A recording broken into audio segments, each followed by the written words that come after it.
Alright, I'm gonna talk about, I love this shirt. But anyway, let's talk about coping skills, okay?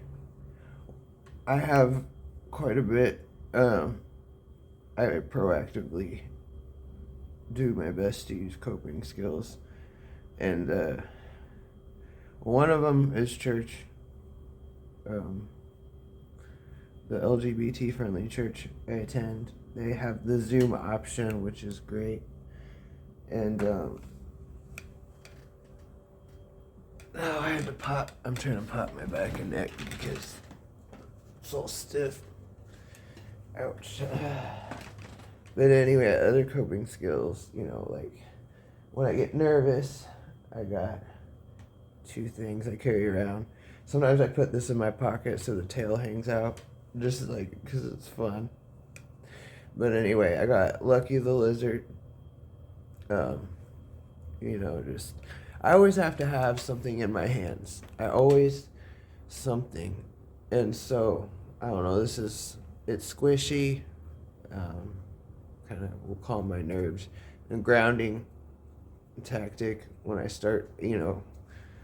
My PTSD makes me space out. Like when I stress out and start getting that out of body feeling, I ground by playing with Larry the Lizard, because like he has many details, and squishy, and a tail, and then like little feet,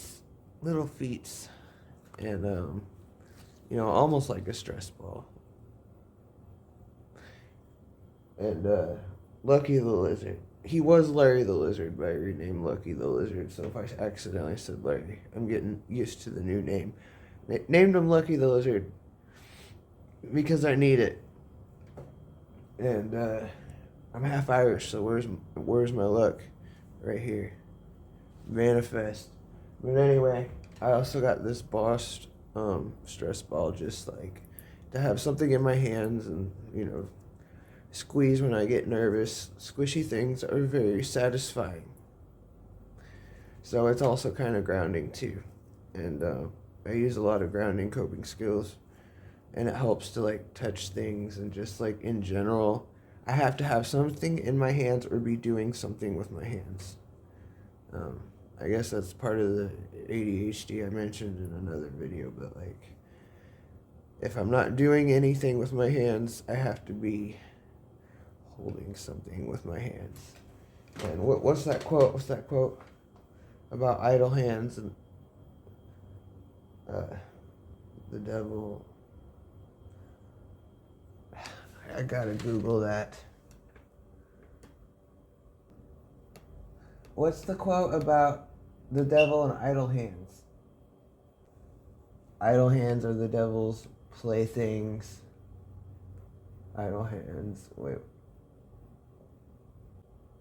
Idle hands are the devil's playthings, I guess. I thought it was something else. The devil makes work with idle hands, or something like that. Okay. But anyway, yeah. But I always have to either be doing something with my hands or holding something. And that was one of the reasons I enjoyed working on cars. That was fun.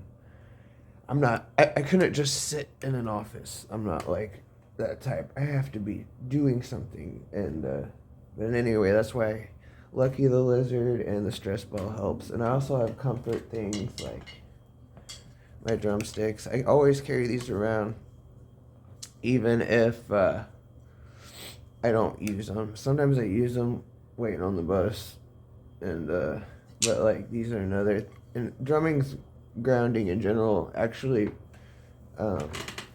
really good for people with PTSD. Or at least I had a therapist tell me that when I told them I was, starting to play drums. And it kind of releases frustration, and it makes music, and it's fun. And but I carry them with me everywhere, just like a comfort thing, And I'm a weirdo. I don't care. Oh, Okay, another thing. Can you hear me? Like, I just thought of this when Okay, anyway, I was about to step outside.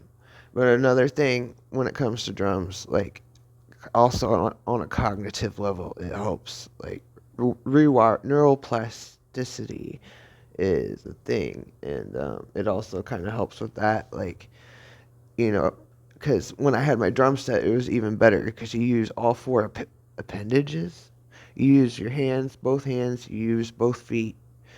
I miss having a drum set. Even though I had a broken drum set, at the time I still made it work, and I loved using like it really helped like on a cognitive level too, not just grounding, and it feels good to play drums. So yeah, just throwing that in there, like drums are awesome, in a lot of ways, especially if you have a drum set.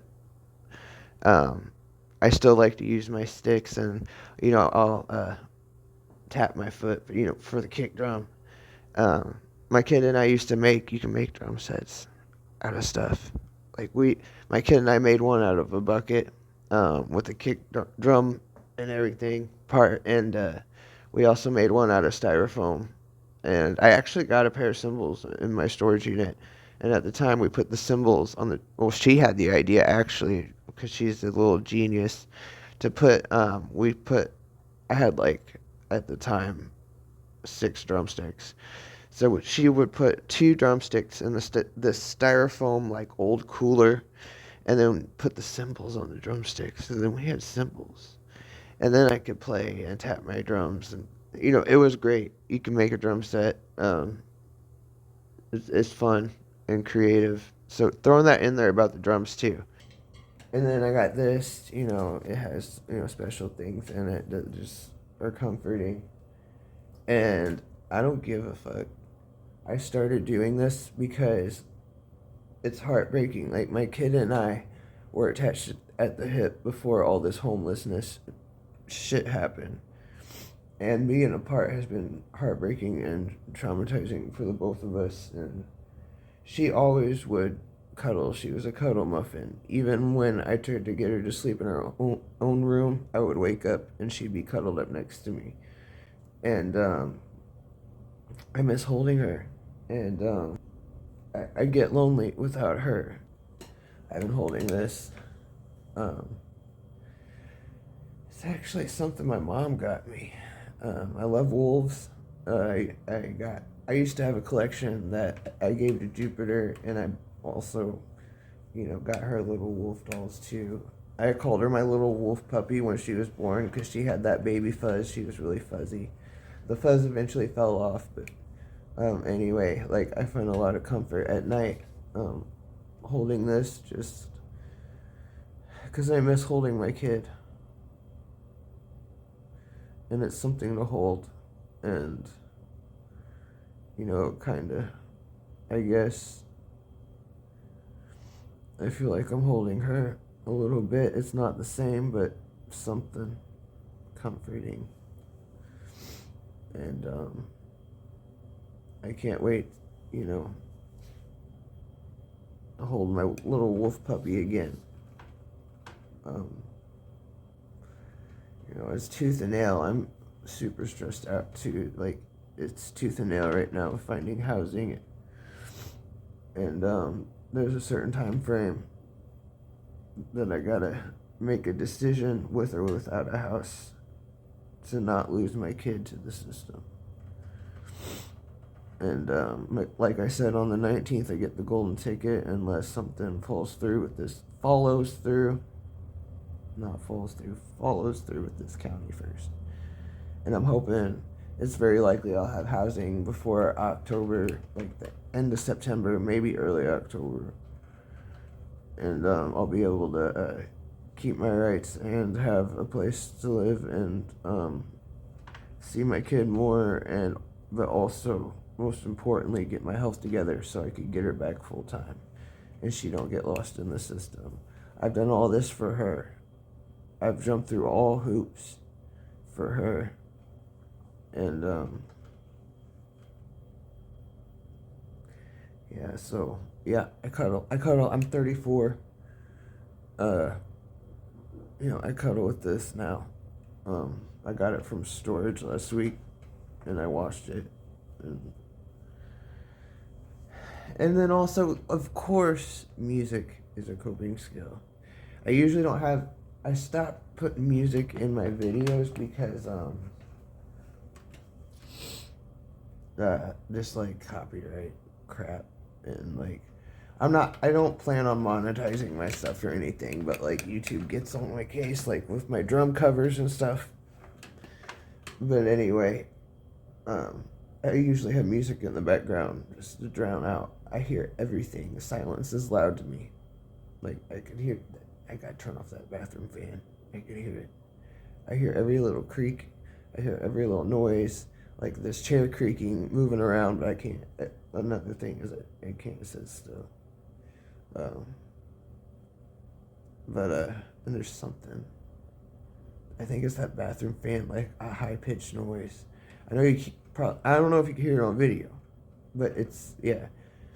So music helps to drown out all the cringy noises, and I usually have headphones in when I'm out in public, and I always tell people, if you see me out in public without my headphones in, something is very wrong. I either had a seizure, because when I have seizures, I tend to wander off and just end up in the craziest of places, or like, I don't know, something terrible happened. It's bad if I'm in public and you don't see headphones, because that's my biggest coping skill. And then I play it on speaker, doing stuff around here.